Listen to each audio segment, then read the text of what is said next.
Well, dude, I was just thinking about this. I had a topic idea for today. Sleep. I legitimately am feeling slow today. And I think, I mean, like, I'm feeling like an idiot. I'm feeling half my brain's working. How much time did you sleep today? We were in Las Vegas together for like 3, 4 days. And then I was there another day or two. I don't think I slept more than 4 or 5 hours any of those days. Well, events usually are tough because there is a lot of stimulation going. If it's in Vegas, if it's in Miami, or if it's in Montana, it doesn't really matter. Like those kind of events, especially for you as an extrovert, there's a lot of excitement. So that usually affects the sleep because there's no winding down that you do in your day. I was back home for a day, so I didn't have my glasses that block stuff that helps me sleep. I have a whole like sleep kit, which we can talk about. I was riding solo without my equipment, without my stuff. So not only was it a new location and the excitement, like you said, then my own mistake, I left behind this stuff I use to help enable the best sleep possible wherever I am.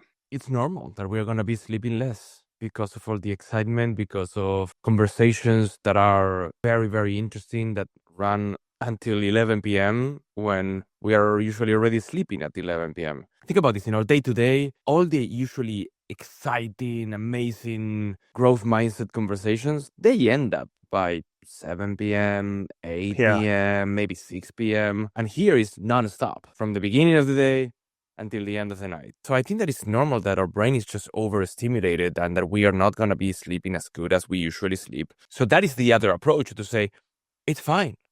It's fine. I know that I'm going to be sleeping a total of maybe 5 hours or 7 hours less than if I was in my house, and I'm cool with that. Or the other one also is to say 10 p.m., bye guys, sayonara, just go to bed. That's deep, man. What would you say your path is? I think that it depends. So just for context, we were in one event, we were all in a house, and it was a very small group of incredible humans. And that was in Las Vegas, but it was not even close to the Strip. So we couldn't really feel the horrendous energy that happens in the Strip. Those were not conversations about let's just go and drink and gamble and this and that and everyone is smoking. This was very calm and chill conversations. So I think that's one kind of trip, and that was incredible for me, and I had no problem. Just mention the planner. What the planner did, you ask that before you move on to the second. Remember her party package, the drinks and stuff at the house, and her plan and yeah. So we have an event planner, and she put the schedule together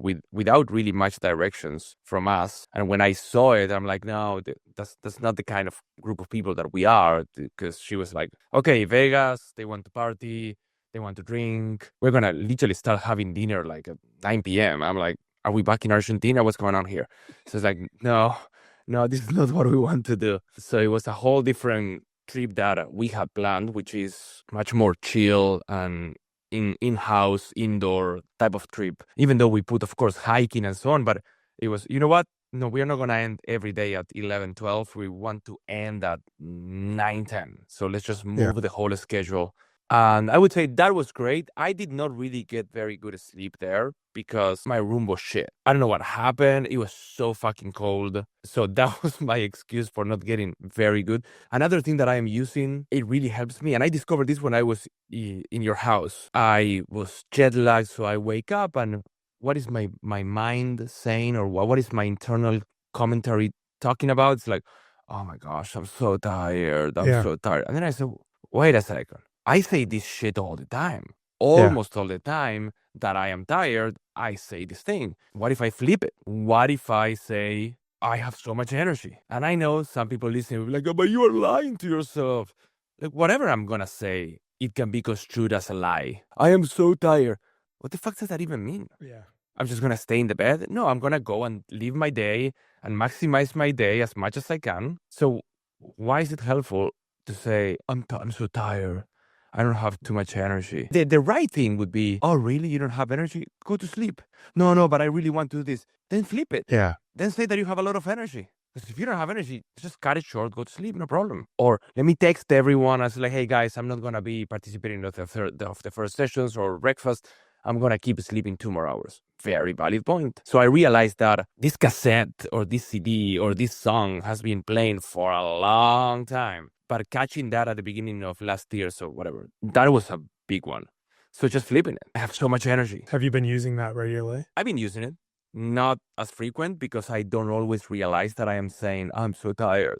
And also a different thing would be to say, today I feel a little bit slow right now. Right now, in this moment, I feel a little bit slow. Okay. But I am framing it with a specific time frame rather than, I am so tired. That is an identity thing, right? Yeah. I am so tired.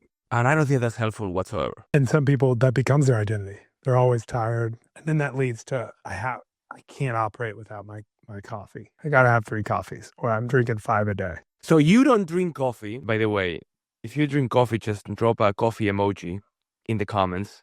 If you hate me for not drinking coffee. If you hate that Peter doesn't drink coffee and have very strong opinions about coffee, then you can put a coffee, a face of a man, and a shitty emoji, like a poop emoji. Yeah. Peter will understand that that's for him. And I'm going to read every comment.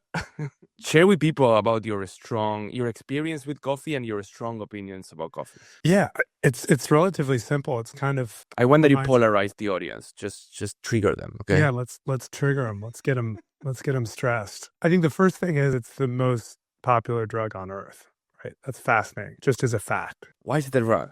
Because it's a stimulant that you ingest and has a chemical response and reaction in your body. Just because it comes from Colombia doesn't mean that it's a drug, okay? 2 great drugs out of Colombia. One's white, one's black. Both are popular. I don't do either one of them. Peter, you already have too much energy, so I don't know what it would look like if you're drinking those things. Now, this is fascinating. This is what people say so often whenever I say this. What if we flip it? Why do I have so much energy? Wait, are you saying that you have so much energy because you don't depend on those stimulants? I don't know for certain. Could it be true?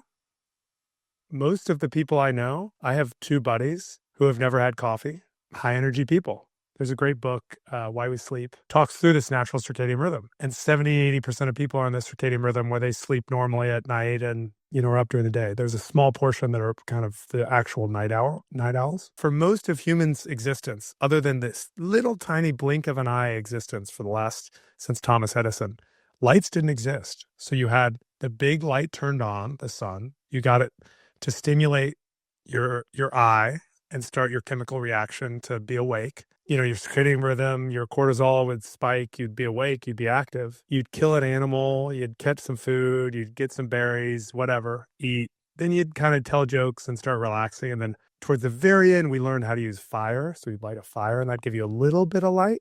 Before that light went off, you went to bed.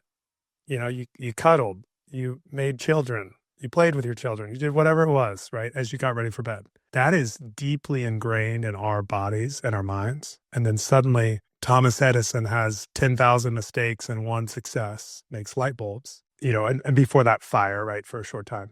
These just transformed our circadian rhythm. And so because of that, we changed this whole sleep paradigm where we started staying up later, right? So now that I'm staying up later while I'm waking up, the one thing that didn't change was my alarm clock, right? We have to get to the factory. We have to get to school. We have to get to our obligation. Well, because that didn't change, but our sleep did. And if you look at it, I think around 1900, the average amount of sleep, do you know what it was for an American? No clue. Guess. 8 hours. I remember it as 1900 was 9. Guess what it is today? 6. 6.5. So you think about, we just took a cut, right? From 9 to 6, right? Yeah, that's insane. Huge cut, right? 9 to 6.5, whatever it is. When you zoom out and look at it from that perspective, everything makes sense, right? So for me, I'm less focused on like what the stimulant is, right? Zins are popular. It's like a caffeine pouch, coffee, whatever it is, right? These drinks that have 4 cups of coffee, these energy drinks are really popping up too. If the goal is to have energy, right? These are all just methods to try and acquire energy. What's another way to acquire energy? Sleep 9 hours. Go back to 8, 9 hours. And some people are like, I can't do that. Open your phone, go through settings, general, time on phone. Okay, great. Now look at the applications. How much is on social media? Okay, how much is on stuff that doesn't have to happen? Oh, wow. 4, 5 hours a day? Okay. So if we cut that out, flipped it to sleep. Oh, now we're 6 to 8. Oh, now we're 7 to 9. Right. And so I think these are getting into the root issues, which for me, I don't want to sound like I have it all figured out. I slept horribly all week and my brain's half off. So I'm still right here on the battlefield trying to figure it out. But the biggest changes I had, some of my rules are no cell phones in my bed. Why? Because I have a weak brain. And I'm laying in the bed and then suddenly it's 2 a.m. I'm like, what happened? It was at 9:30. Like, why am I still up at 2? What happened? And it's text or YouTube or whatever has got my attention. That's one rule. So golden rule, no cell phones in the beds. Beds are for sleeping and, making sweet, sweet love if you want to have children.